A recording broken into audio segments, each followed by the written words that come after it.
regularly held more than 25 publications, majority of it, yes, in transplant, but it was really helpful. Thank you. Thank you so much for the invitation. It's a pleasure to be here with my second family here in Saudi Arabia.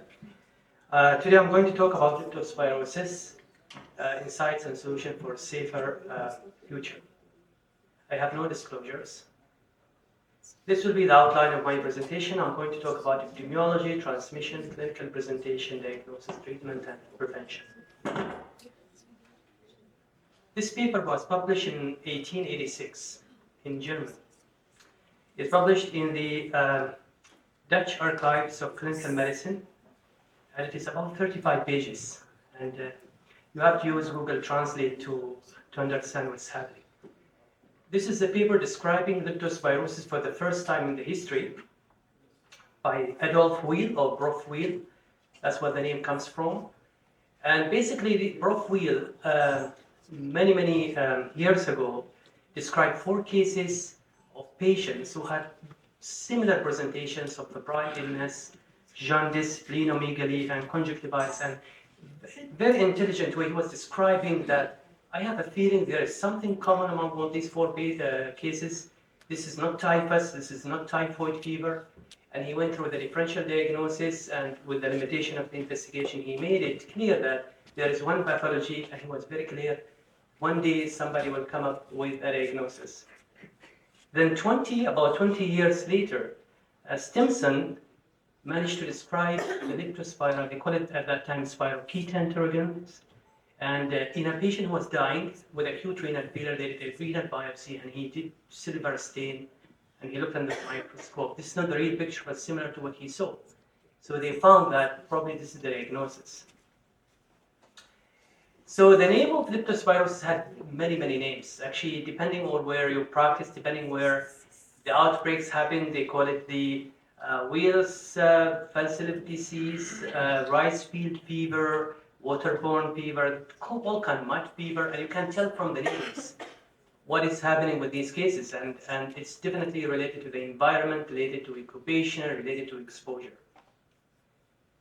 So when we talk about microbiology, the word leptospirosis is a Latin word in 2 parts. The lepto means thin, and spira means coil. So it's a coiled, spiral-shaped spirochete, which is very motile. And this motility, the corkscrew motility, is very important in the differential diagnosis. I don't know if I can see this one here yet, maybe I can. It is poorly stained in regular lab stains. It's very mobile and very characteristic movement, and it actually explains a lot of invasive nature. It is best visualized by dark field or silver stain or DFA. And so far we have 64 species with more than 200 serobars. So characteristics appearance, you got 2 at the end here, the 2 ends are hooked, and it has that bedded surface which is ruffled compared with other spirochetes. So when we talk about the classifications, the current classification of leptospirosis depends on the pathogenicity. And they classify them into 3 groups depending on their nature, the temperature where they live, and also their ability to cause disease. So we have the saprophytic, biochemical, and pathogenic. And for example, the pathogenic, the common ones is interrogans and Kirchnerite, and it's causes disease in rodents and humans, and it is in higher temperature compared to other species. So this is the list of pathogenic species, and I think we all know leptospirosis interrogens is a very important one, but there are other depends where you get the infection. When it talks about epidemiology, I think leptospirosis is one of the most underdiagnosed diseases because the presentation is very atypical. It is described to be one of the most widespread zoonoses in the world, about 1 million cases causing almost 600 mortalities worldwide. And the biggest and the highest incidence is in tropical and subtropical and temperate zones. We're talking about Southeast Asia, East Sub-Saharan Africa, Caribbean, and Latin America, of course, almost representing 3/4 of the cases. So this is actually a map showing to you in the in the black dots where the outbreaks happen. This is a study looking at all outbreaks between 1970 to 2012, And the focus is Central America, Latin America, Southeast Asia. And almost all of these cases are related to occupational exposure. What about the Middle East? I tried to look up literature about the Middle East. I don't know how many cases you've seen here. I think we have seen a couple of, maybe 2 cases in the past, probably decade in our hospital, but honestly, I think we're not testing enough. But this paper looked at the epidemiology of leptospirosis in the Middle East. So what they did actually, they looked at all literature published about leptospirosis from all countries. They looked at 14 publications, and they looked at the seroprevalence in humans and animals. It is actually, we have leptospirosis in our regions. There is no doubt about it. And unfortunately, the numbers were limited. The samples were sized, and there was no universal type of testing among all of these. Some of them use PCR and even different serological testing. But very interesting that because it affects the livestock, it can cause some economic impact because it can cause stillbirth, abortions in animals. There was a focus on animals like livestock, cattle, goats, sheep, buffaloes, like in Egypt. And the 2 studies I found were from in the Gulf, was from Saudi Arabia and from UAE, looking at about prevalence of 4 to 7% among animals. And I know also there is a recent study from looking at leptospira in the urine in camels, and they looked at cultures. They did not find it in the culture, but there was a lot of positive. I think seroprevalence was almost similar. So we have it. Leptospirosis is there in our environment. The cases from Oman, they were only case reports. I could not find anything what's happening. And here, for example, they looked at the animals, what kind of serogroup we have. For example, enterohemergic, who are more common in human, sheep, and rodents. These are the ones that cause disease. So when we talk about leptospira, we talk about the animal reservoir and the environment reservoir. So animal reservoir, almost all mammals, but some of them are very efficient in terms of spread. And rodents are very efficient spreaders of leptospirosis because they can have the leptospira in the kidneys for so many months, and they can excrete it in the urine in very high concentrations. And the black and the brown, I'm sure we have all of these rights in our environment, but these are the most probably efficient ones. But very interesting, dogs are also even more efficient spreaders. But the question is, why do we don't see a lot of cases actually transmitted from dogs? Probably the culture here, we don't keep dogs, but also in the West, most of these dogs are vaccinated for leptospirosis because leptospira vaccine is part of the vaccine schedule for dogs. So again, the animals, pigs, cattle, brown cat, you name it, it can be anywhere. What about the environment? Again, as it does in the kidneys of these mammals, it can stay in the environment, soil and water for so many months and years. And that survival is decided by the hydrology, by the animal behavior, by also the changing weather. And unfortunately, the victims of these changes are people living in high densities and low-income countries where they have poor sanitation, poor drainage system, and also crowdiness. So these are the situations where that sleeping leptospira in the soil can emerge to the surfaces and can be a risk to others during rainfalls, flooding, open sewers, crowding, animal contact, and poor sanitations. These pictures are generated by artificial intelligence. All that you need, just ask them to generate the pictures. But they look so beautiful to be describing a risk factor for leptospirosis. So transmission happens. Humans, like the kids here described, humans are accidental host, and there are 2 ways to get the infection: direct contact or drinking of contaminated water or soil, or direct exposure to body fluids of infected animals. And I think when you look at those outbreaks, the common situation will be somebody who has a cut or a wound and they get in contact with that. So that's probably very important. And that will be very important to think about when it comes to prevention. Human-to-human transmission is really rare. However, it was described sexually and by breastfeeding. Also, leptospira can cause congenital infections and can result into malformations and abortions. Activities like occupational exposure here, primarily farmers or those working in rescue teams, people also involved in in recreational activities, recreational including freshwater swimming and kayaking and all of that. And travel is also very important risk factors, and it can be also acquired as part of that exposure. So this is the life cycle. So rats, if we start with rats, they become the spreaders to the environment, soil and mud. Humans can get definitely infected by any kind of exposure, but also it can be acquired by other domestic and wild animals, that they become also another spreaders, and the life cycle goes on. The pathophysiology, once the spirochete or leptospira gets into the blood, it multiplies in very significant amount, and that's where most of the symptoms come. They disseminate into all organs, but they settle in the kidneys, the proximal tubules of the kidneys, and they become chronic shedders. However, because of the nature of the motility, they can get into different organs, production of endotoxins, and eventually they end up with vasculitis, like the rickettsia, where vasculitis is the hallmark of these infections. So when we talk about clinical presentation, we have incubation period of 2 to 22 to 30 days, an average of 7 to 12 days. And the presentation can be a self-limiting mild infection versus a life-threatening multi-organ disease. And broadly divided into anectoric leptospirosis, representing 90% of the cases, and 10% of ectoric, equal to Wells disease. So the ectoric form represents 10%, but it carries the highest mortality, reading up to 15% compared with the mild cases, which is self-limiting and has lower mortality.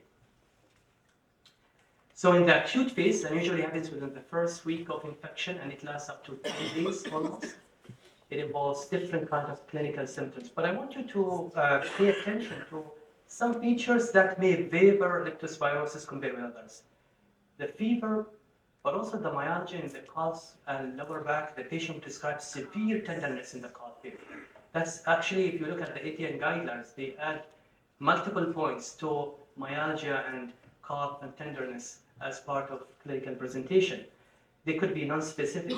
And on physical examination, one of the, I will not go to pathogenome, like a very characteristic, I would say conjunctival hyperemia, if suffusion, muscle tenderness, they can get splenomegaly, lymphadenopathy. Rash can be seen in 40% of patients, and lab investigation can be non-specific, but thrombocytopenia is seen 1/3 of the patient. They can have high CK level, and AKI is rare at this stage, but they can have abnormal urine analysis.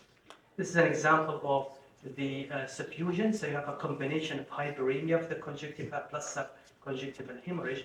Here the eyes are not yellow yet. We'll see that in the next stage. And the rash is usually in the lower limb, it's a transient, only lasts for 2 days. The immune phase, here we're talking about the delayed phase of the immune phase. That is actually a delayed one and it happens later on. But the hallmark is recurrence of fever and CNS involvement. They get aseptic meningitis.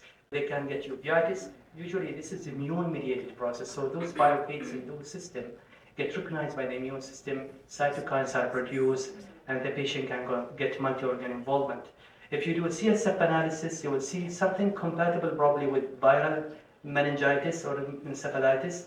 And although it is immune-mediated process, but you still can get a PCR positive in the CSF. The Wells disease is combination of jaundice and renal failure. This is actually a real picture of a patient who reported to keeping rodents, a lot of rats and mice in his house, and he ended up getting a Wells disease. Now the eyes are a combination of conjunctival hemorrhage. You can see the hemorrhagic tendency. Also, you can see his nose, there is some nosebleed, and his deep jaundice. So that probably describes the disease. Any system can be involved, but jaundice, acute renal failure, and usually, if you do a renal biopsy, you see tubular interstitial nephritis, you can get acute tubular necrosis, and unfortunately, half of the patient at this stage will need dialysis. But it can involve anything. The patient can have coagulopathy, they can have cardiovascular involvement. This is one case seen in our hospital in 2013. This is a 13-year-old girl brought from the south part of Oman, from Salala, who comes in with fever, dry cough, and shortness of breath, and ended up intubated with respiratory failure. And the CT scan showed extensive air-space disease. At that time, initially she was managed as a pneumonia, but because she started to have rising creatinine, she ended up on AKI on dialysis. Her bilirubin was very high. Somebody thought about leptospirosis and came back with it. She was managed with targeted therapy and with steroids. She had a complete recovery. You can see her CT scan for a couple of months, almost normal. Diagnosis is very challenging, and these are the 4 methods of diagnosing leptospirosis, and each of them has a problem. So if we start, first of all, we need to understand the time course. So we know what are we dealing with, and we know what are the best tests to do. So if in the acute phase, you will be able to get this leptospira in blood by culture and PCR, maybe until the end of the first week. But after that, you want to get it. But maybe you will be able still to get it in the urine because it's chronically shed. The serology, especially the MIT or MAT, and ELISA will start probably after the first week. I mean, maybe by the mid of second week only. And that has a lot of implication when it comes to diagnosing because you might miss some of the cases. So cultures, I'll go fast with these. Cultures is very demanding. It needs a special media. And because of the life cycle of replication is really slow for leptospira, you may get the results after 13 weeks. Some of the growth take probably a month or 2. So it's not very practical to use it in acute setting. The ELISA, there are different modalities, MAT and ELISA that I'm going to talk about. This is actually the CDC reference subtest, but it needs reference labs, and this is the gold standard. So basically, the serum of the patient is integrated into live bacteria. So you can tell there is the lab hazard already, and then you test for antibodies against different serobars, and then with agglutination happening, you can use a dark field and look for agglutination. You can get these antibodies up to by day 7. So in the acute and early infection, you're not able to get this. It has, if you are using as a single test, it has poor performance, only 14%. But if you do peer serum and looking for rise of 4-fold rise of titers, that has a better implication. So if you look at some of the guidelines, they use these kind of titers to diagnose lepto in combination with risk factor and clinical presentation, of course. Sorry. Not sure what happened.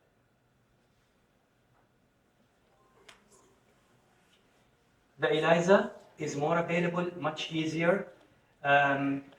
Probably it can get the results earlier, and it is widely available. That's what we use in our hospital. I'm not sure what you have in your hospitals. 2 more minutes. How many? 2 more minutes. Okay. So I will try to move to the treatment.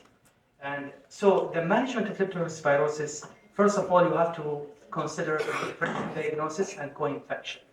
So it's very important to keep co-infection in mind because you don't want to miss a case of rickettsial disease because some of these symptoms can be very similar to leptospirosis.